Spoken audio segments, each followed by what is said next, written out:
नमस्कार। सभी दर्शकों का फिर से स्वागत है हमारे चैनल में ग्लोबल लेंस में। बंगाल में मतलब पश्चिम बंगाल में जब इलेक्शंस हो रहे थे तो अब बार बार हम ये पढ़ रहे थे, सुन रहे थे कि जो घुसपैठिया है उनको हम एक एक को बाहर निकालेंगे। एक्चुअल में भारत जब से आजाद हुआ है तब से ही ये घुसपैठियों का तो प्रॉब्लम हो ही रहा है। लेकिन हमारे पड़ोसी देश नेपाल, वहां पर भी घुसपैठिया है और ज्यादातर चाइनीज जो है वो लोग इलीगली वहां आ रहे हैं। इसके पीछे चाइना का क्या मोटिवेशन है हम सब वैसे तो जानते हैं, क्योंकि भारत को किस तरह से एक ट्रैप में रखा जाए वो चाइना हमेशा सोचता रहता है। लेकिन अभी इस बार जो खबर आ रही है वो खबर बहुत बड़ी है। नेपाल ने भी अपने देश के अंदर जिस तरह से इलीगल आ रहे हैं उनको बाहर भेजने का काम शुरू कर दिया है। भारत ने भी शुरू किया है लेकिन नेपाल साथ साथ। नेपाल हमारे लिए बहुत इंपॉर्टेंट देश है, हमारे मैत्रीपूर्ण संबंध है, पड़ोसी है।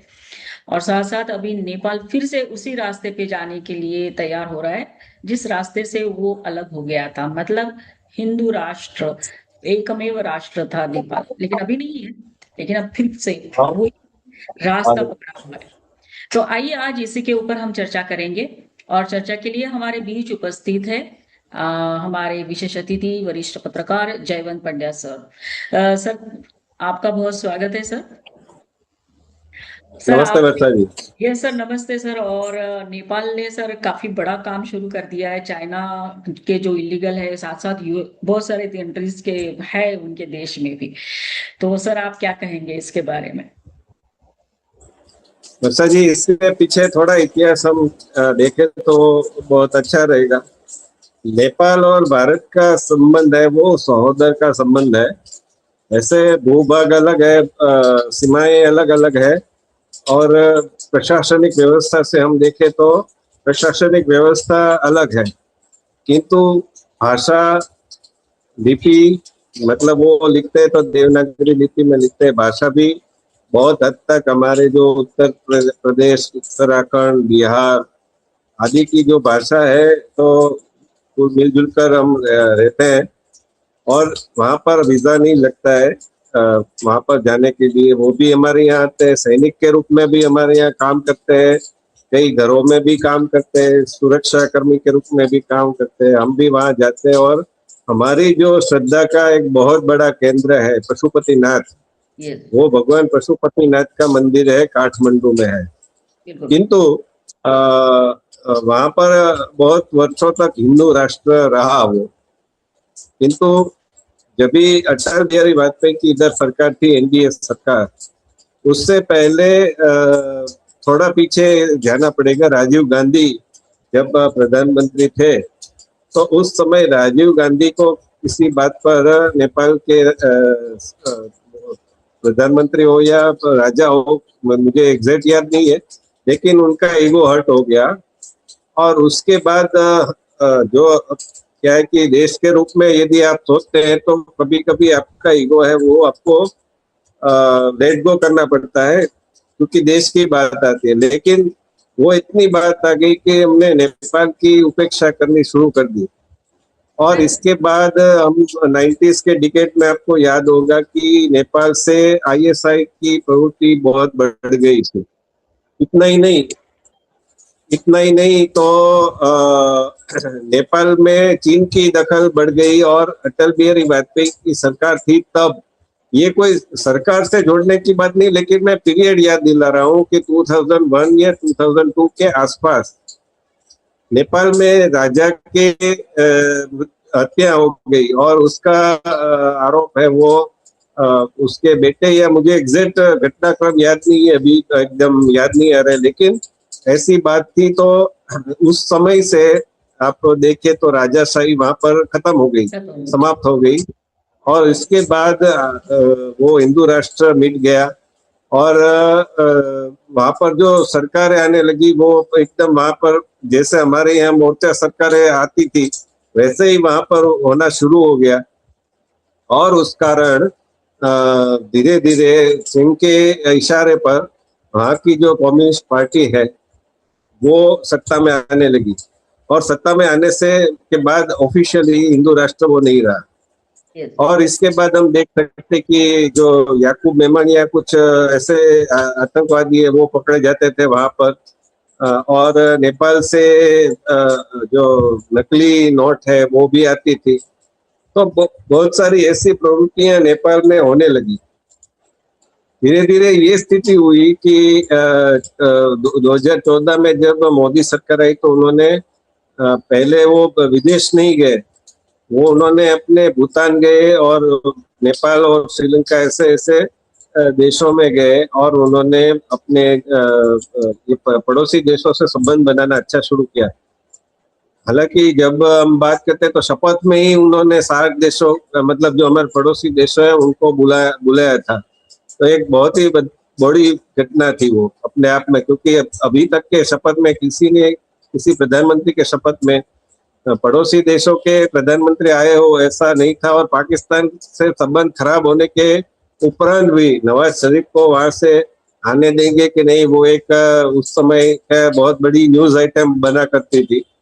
और यस। फिर नवाज शरीफ भी आए और उनके साथ प्रधानमंत्री ने अपना पहला वो किया, वो मंत्रणा की हैदराबाद भवन में। कहने का अर्थ ये कि फिर नेपाल के साथ हमारे संबंध बनाने अच्छे बनाने शुरू हुए।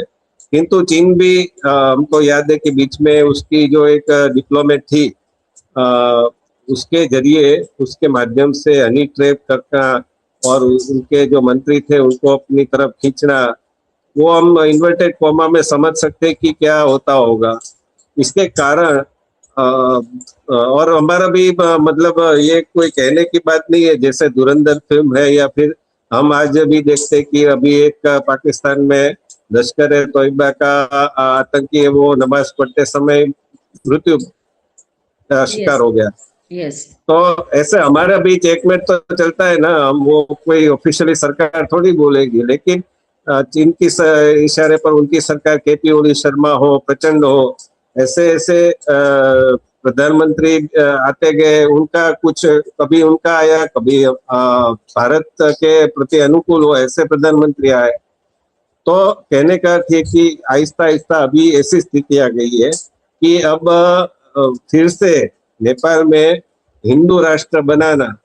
और हमने अभी कांवड़ यात्रा शुरू हुई तो उसमें वहां पर जैसे हमारे उत्तर प्रदेश में, उत्तराखंड में हो, बिहार में हो, सीमावर्ती राज्य है, सीमा जहाँ प्रदेश है वहां पर उनकी संख्या बढ़नी, डेमोग्राफी चेंज, मस्जिद की संख्या बढ़नी, मदरसा की संख्या बढ़नी, वैसे नेपाल में भी होता है। तो उन्होंने जो कांवड़ यात्रा निकाली डीजे के साथ, उस पर हिंसक विरोध किया। तो उसका जो प्रति उत्तर दिया हिंदुओं ने वहां पर, उसके उसकी चर्चा कहीं पर भी नहीं है। क्योंकि यदि वो दिखाएंगे तो उसके जो कहते हैं कि रिफ्लेक्शन ऐसा दूसरे देशों में अथवा तो भारत में तो खास वो होना शुरू हो जाएगा।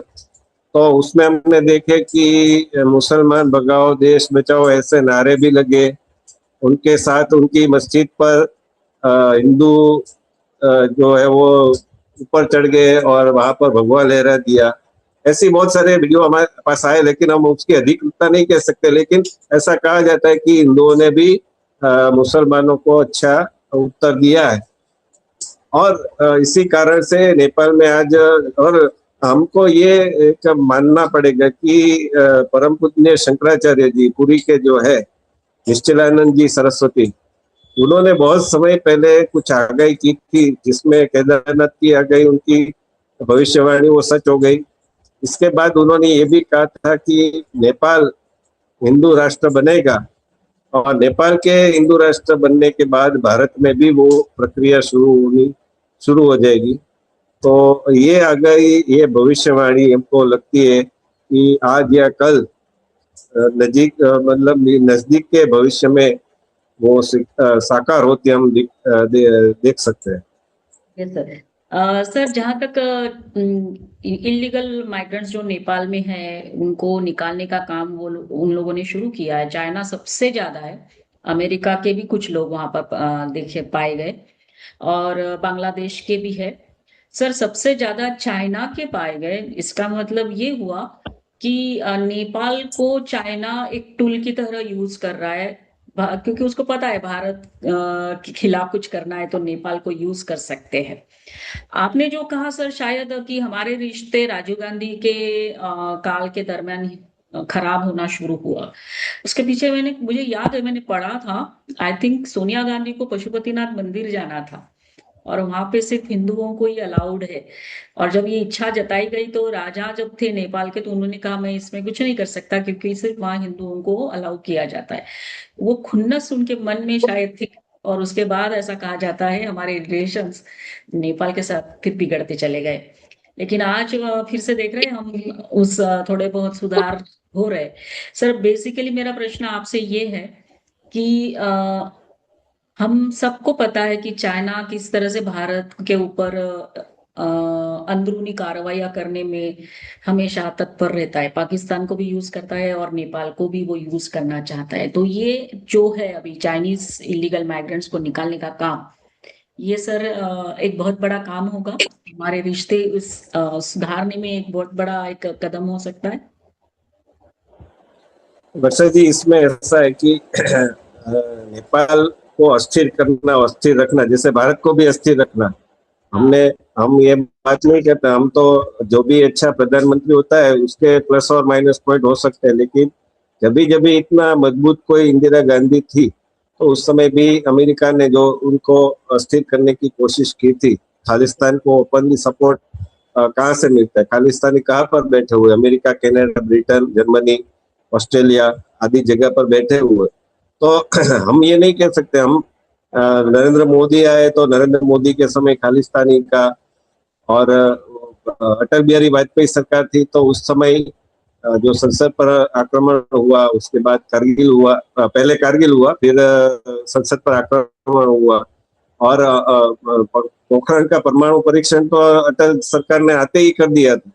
तो उससे अमेरिका भी चौंक गया था क्योंकि सीआईए को चेकमेट हुआ था, और सीआईए अंधेरे में रह गई, और उसके कारण अमेरिका इतना इतना बौखला गया कि उन्होंने अपने साथी देशों के, क्योंकि वो अकेला तो कुछ कर नहीं सकता, वो तो वियतनाम ने भी दिखा दिया है, तो वो तो गुंडागिरी करता है अपनी गैंग बनाकर अपने 16 देशों की, वो भी अब तो निकल गई हाथ से क्योंकि वो इतना ईगो उनका ट्रम्प का है। तो उन्होंने सबने मिलकर हमारे ऊपर आर्थिक प्रतिबंध डाल दिए थे, वित्त प्रतिबंध। उसके उपरांत भी हमने उसमें से बाहर निकले। हम, हमारी जो भारतीय है, अप्रवासी भारतीय, उसके शक्ति पर, उसकी शक्ति पर, और फिर अमेरिका को झुकना पड़ा और हमारी शक्ति को स्वीकार करना पड़ा, हमारी बाजार की शक्ति को भी स्वीकार करना पड़ा। कहने का अर्थ है कि तो अमेरिका अभी भी पिछले 2020 से हम देख रहे हैं कि सीए हो, किसान आंदोलन हो, उसके माध्यम से हमको अस्थिर करने का प्रयत्न कर रहा है। और उसके लिए भारत के जो पड़ोसी है, क्योंकि ये तो ब्रिटेन से योजना बनी है ना, ब्रिटेन काल से, कि भारत यदि एक रहेगा तो हमारे लिए खतरा बना रहेगा। तो भारत और पाकिस्तान के दो टुकड़े कर दो, फिर भारत को श्रीलंका से लड़ाओ, भारत को नेपाल से लड़ाओ, भारत को बांग्लादेश से लड़ाओ। तो इसके लिए नेपाल में भी वो उन्होंने, जैसे श्रीलंका में किया, नेपाल में भी जैसे बांग्लादेश में पिछले वर्ष किया, ऐसे ही नेपाल में भी उन्होंने कथित रूप से जेनजी का आंदोलन करवाया।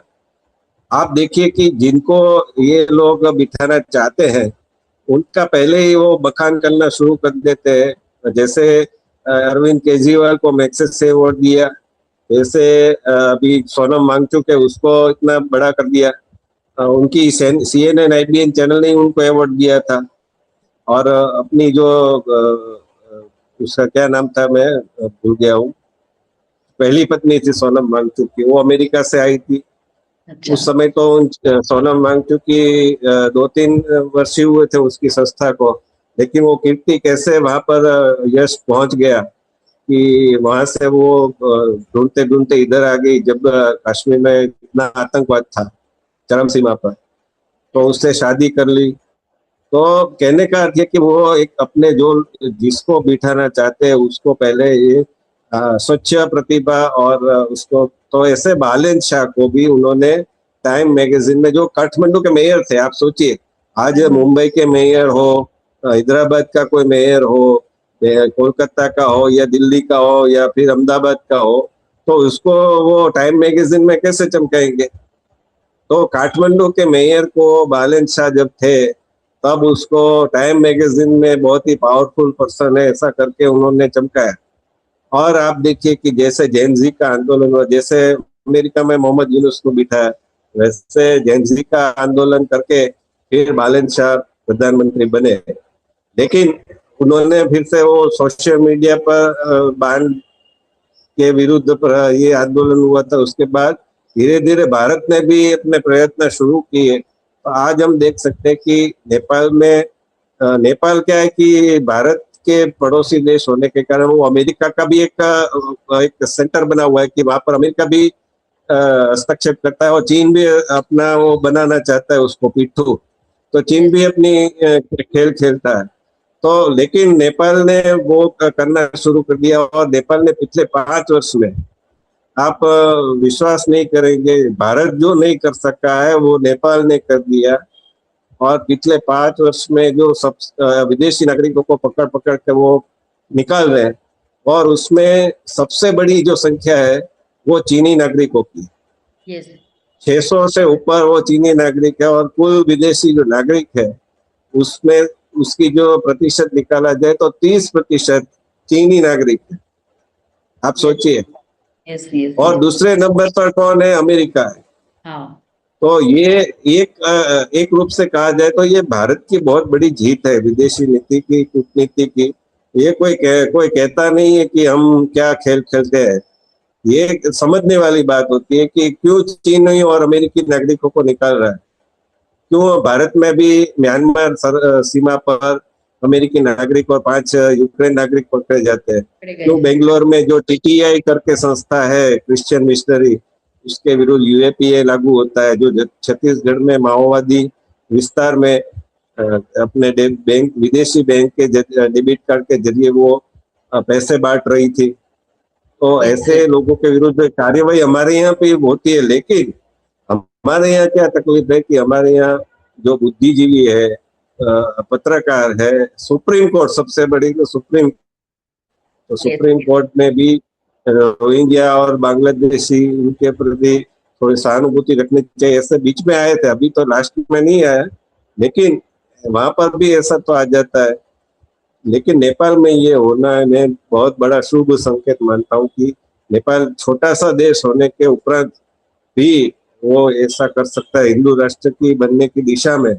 वो वहां पर यदि आप जिहाद करोगे तो हम भी उसका उत्तर देंगे। ये हम कहते हैं कि अहिंसा हिंसा को प्रोत्साहन नहीं देना चाहिए, लेकिन सामने वाला भी तो सोचना चाहिए ना कि यस, ये क्या कर रहे हैं। हिंदू राष्ट्र एक समय पर था, और हिंदू की बहुमती होने के उपरांत भी आप अपनी जो आस्था है उसको प्रकट नहीं कर सकते। हमारे मस्जिद एरिया है, हमारा बहुल एरिया है, हमारे एरिया में से आप निकालोगे तो हम आपको आपके ऊपर मस्जिद में से पत्थर फेंकेंगे। तो ये यदि होगा तो हमारे भारत में तो क्या होता है कि पुलिस कार्रवाई करती है, बुलडोजर एक्शन होता है। लेकिन नेपाल में ऐसा नहीं है। नेपाल में नागरिक इतने वो है कि वो ही स्वयं उत्तर देते हैं।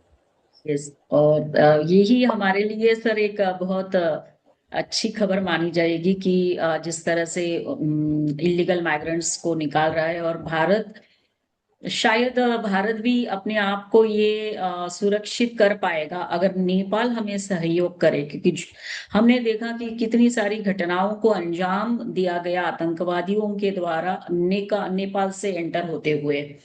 और आज अभी जो हो रहा है वो एक आई ओपनर है हमारे लिए भी, भारत के लिए, क्योंकि मेजोरिटी हिंदू है हमारे यहाँ पे। इसके बावजूद भी समय समय पे जगाना पड़ता है यहाँ के अपने हिंदुओं को। सर, मेरा एक आखिरी सवाल आपको ये है कि नेपाल को एज एक रोल मॉडल बनाकर हाल ही में जितना प्रदेश प्रदर्शन हुआ था दिल्ली में, वहां नारे लगे थे कि हम नेपाल जैसा हाल बनाएंगे। तो इसके पीछे भी यही लोग थे जो हम अमेरिका की बात करते हैं कि अमेरिका ने वहां पे जिस तरह से सहयोग किया उस सरकार बदलने में, बांग्लादेश में किया, तो एक सहयोग नहीं था, वो प्रयोग था। बिल्कुल वो तो प्रयोग ही था ना। क्यों आपने उसकी जो डिप्लोमेट है उसका नाम मैं भूल रहा हूँ। 2024 में सरकार, मोदी सरकार फिर से चुनकर आई। उससे पहले भी बहुत प्रयत्न हुए, लेकिन 2024 में चुनकर आई, उसके बाद उसके डिप्लोमेट है वो किस विपक्षी नेता से नहीं मिले मिलते मिलते यहाँ रहे। भारत में। यस और यस। बांग्लादेश में, चीन में, सॉरी श्रीलंका में, बांग्लादेश में, नेपाल में, वो उसकी जो एक ट्रेल है ना, वो तो अभी ट्विटर पर सब आता है कि ये इनसे मिले, इनसे मिले। तो और ट्रेल ही नहीं, आप देखेंगे तो बांग्लादेश में मोहम्मद यूनुस का एक सलाहकार, नाम मैं भूल रहा हूँ, मुसलमान सलाहकार है, मतलब युवा ने, और छात्र प्रदर्शन में वो उसने भाग भी लिया था। तो उसका ऑन द रिकॉर्ड स्टेटमेंट है कि ये जो डीप स्टेट है अमेरिका का, वो तो ये चुनाव चाहता ही नहीं था। वो ये चाहता था कि जो तारिक रहमान है उसका जो दल है, मतलब खालिदा जिया वाला, वो सत्ता पे है। उसको और भी केस में उलझा कर, शेख हाँ। हसीना तो यहाँ पर भाग आई थी, तो उसका कोई फ्यूचर ही नहीं था। लेकिन यदि ये खालिदा जिया का जो भी दल है उसको भी केस में उलझा कर रखो, तारिक रहमान को केस में उलझा कर रखो, तो ये मोहम्मद यूनुस की जो सरकार है अमेरिका की कठपुतली वाली, वो लंबे समय तक चल सकती है। लेकिन वो सदनसीब भारत का भी कि वो नहीं चाहते थे कि ऐसा हो, क्योंकि बांग्लादेश में थोड़े बहुत हो सकते हैं, लेकिन उसकी रचना ही हुई है वो स्वाभिमान के ऊपर हुई है, उर्दू के विरुद्ध में हुई है, बांगा कल्चर के ऊपर हुई है। तो उन्होंने वो भले ही बीच में बना ली डीप स्टेट वाली सरकार, मोहम्मद यूनुस वाली सरकार, लेकिन उस छात्र ने कहा कि हमको ये लंबे समय तक नहीं चलने देना था, तो हमने ये स्वीकार नहीं किया, वरना वो डीप स्टेट की सरकार ही चलती रहती। तो कहने हम्म। का अर्थ ये कि अमेरिका का हस्तक्षेप है। और वो शेख हसीना ने भी कहा था कि अमेरिका ऐसा चाहता था कि बांग्लादेश का एक टुकड़ा और दूसरा दूसरे किसी देशों का टुकड़ा मिलाकर एक क्रिश्चियन आइलैंड बनाना चाहते थे, यस यस। जो चीन और भारत दोनों को काउंटर कर सके। राइट। तो ये एक भारत में जो हुआ, अभी हम देख सकते हैं कि झारखंड में ये लोग, अभिजीत दीप के कह रहा है कि मैं टाइफाइड से ग्रस्त हूँ और मेरी सारी टीम बीमार है। तो हम्म। वो उनका टारगेट वही था ना, कि उनका टारगेट छात्र थोड़ी थे, कि एजुकेशन सिस्टम में रिफॉर्म्स थोड़े थे। उन्होंने रिफॉर्म्स करने की कोई मांग ही नहीं रखी। Yes sir. उन्होंने तो ये धर्मेंद्र प्रधान के त्याग पत्र की ही मांग बनाए रखी, और वो उन्होंने कर दिया। लेकिन उससे क्या होगा, सिस्टम थोड़ी सुधर जाएगा रातों रात। और पंजाब के ऊपर वो अभिजीत दीपके को पूछा गया, तो पहले तो उसने टालम टोल की, और फिर बाद में बहुत ही पूछा, तो फिर वो बोला कि हम वहां पर भी जाएंगे, लेकिन आज की तारीख में तो गए नहीं। इतने दिन हो गए धर्मेंद्र प्रधान के त्याग पत्र के बाद, झारखंड नहीं गए। तो यस कहने का अर्थ है कि ये हमको इसमें कोई कड़ी जोड़ के देखेंगे तो अमेरिका का ही हस्तक्षेप लगता है।